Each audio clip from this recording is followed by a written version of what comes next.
Je suis là dans le cadre de la première édition du festival Ciné Doula Libre qui a fusionné cette année avec le festival Assalamu Alaikum qui est un festival de musique urbaine.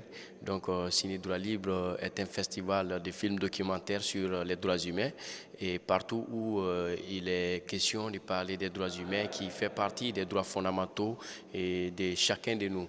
Donc voilà, nous venons pour créer un cadre d'échange et de discussion, un cadre de discussion et de partage d'expériences en ce qui concerne la lutte pour les droits humains et pour mener ensemble des combats afin de lutter contre toute violation de ces droits qui nous sont beaucoup chers. Oui. On connaît le Master Soumi, artiste-rappeur.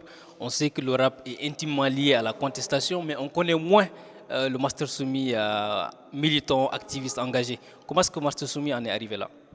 Bon, moi, je dirais que c'est la suite logique de tout ce que j'ai eu à mener comme combat de sensibilisation et d'éveil de conscience à travers la musique. Parce que la musique, pour moi, un texte de rap n'a de sens que lorsqu'il est engagé. Un texte de rap engagé, ça ne veut pas dire uniquement dénoncer le gouvernement, l'État, etc., mais aussi situer les responsabilités, pousser les populations à prendre leurs responsabilités. Parce que les dirigeants, à la base, ce sont des gens qui sont choisis parmi nous-mêmes en tant que population.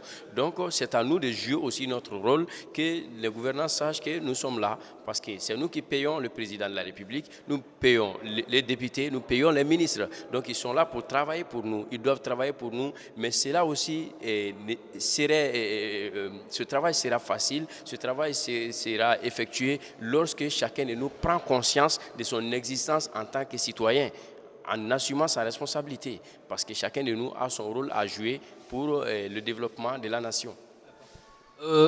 Vous avez parlé du président de la République tout à l'heure, des députés. Le président a fait voter au niveau des députés une réforme constitutionnelle. Cette réforme a fait beaucoup de bruit. Pourquoi autant de bruit autour de cette réforme? Pourquoi ne pas laisser le président faire sa réforme? Pourquoi? C'est quoi le problème?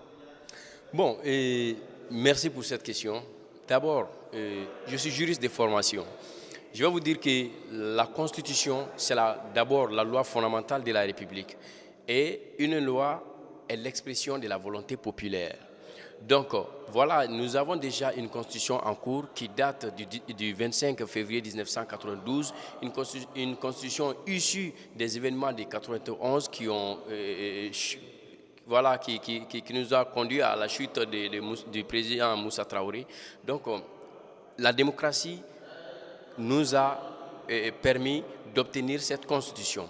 Donc, la démocratie en tant que telle consacre la séparation des pouvoirs qui sont le pouvoir législatif, exécutif et judiciaire. Donc, le projet de cette réforme constitutionnelle a été voté en catimini, ça a été glissé. Ça a été glissé dans les mains des députés, comme le président est naturellement majoritaire. Le président est majoritaire à l'Assemblée. Donc, il y a eu 100 et quelques voix contre 35 députés de l'opposition qui ont voté en bloc le non, qui sont contre cette réforme constitutionnelle. Bon, comme c'est la majorité qui compte, le projet a passé et le projet a continué son chemin vers la Cour constitutionnelle. Donc, la Cour constitutionnelle aussi a validé ce projet. Donc, maintenant, comme il est obligatoire que le peuple aussi s'exprime, on a prévu une première date du référendum pour dire aux gens d'aller voter. D'abord, quand nous sommes rentrés en possession de ce projet, nous l'avons lu, on l'a rélu. Moi, j'ai lu ce projet au moins plus d'une dizaine de fois, mais à chaque fois que j'ai lu ces documents, je découvre un trou là-dedans. À commencer d'abord par cette réforme constitutionnelle qui est une violation flagrante de l'article 118 de la Constitution en cours, qui dit que lorsque une partie du territoire est menacée, lorsque l'intégrité territoriale est atteinte, il ne saurait avoir de révision constitutionnelle. Okay?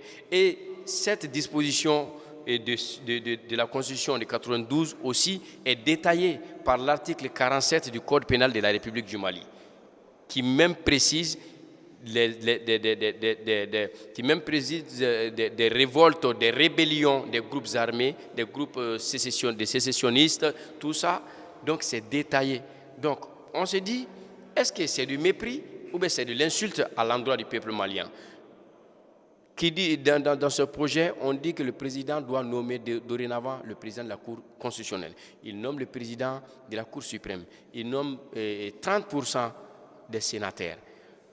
Venons même au Sénat, c'est une chambre qui est bien dans la démocratie, mais est-ce que c'est nécessaire au Mali d'aujourd'hui?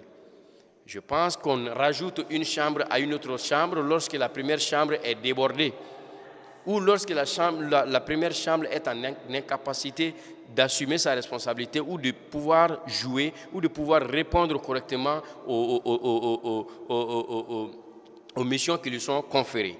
Donc, quand vous prenez, chaque sénateur va au moins empocher un salaire de 2 millions et quelques. Le Malien a aujourd'hui besoin de manger, le Malien a faim, le Malien a besoin de sécurité, le Malien a besoin de santé, le Malien a besoin d'éducation. Il y a des besoins vitaux, dont le Malien n'arrive pas à en bénéficier. Donc, quand vous prenez aussi l'article 118 qui interdit toute révision constitutionnelle, on les parle de ça, ils disent non, que l'insécurité au Mali est une insécurité résiduelle. C'est de l'insulte à l'endroit du peuple malien. Parce que de janvier à maintenant, plus de 500 militaires sont morts au Mali. Plus de 70 sous-préfets ont abandonné leur poste dans le centre du Mali. Le problème était au niveau de Kidal. Aujourd'hui, le problème est venu au niveau du centre, et plus précisément dans la région de Mopti, où Amadou Koufa et ses hommes sont là en train de dicter la loi. Donc, il y a beaucoup de choses qui font que cette révision constitutionnelle est considérée pour nous comme une imposture. C'est un recul pour la démocratie. Il y a beaucoup de dispositions dans ce projet qui sont inconstitutionnelles. Et quand cette loi passe, quand cette constitution passe, ça fera du président du Mali un monarque. Oui.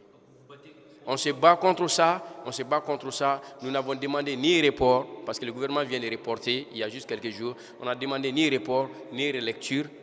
On a juste demandé le retrait pur et simple de ces papiers qui est pour nous un recul pour la démocratie.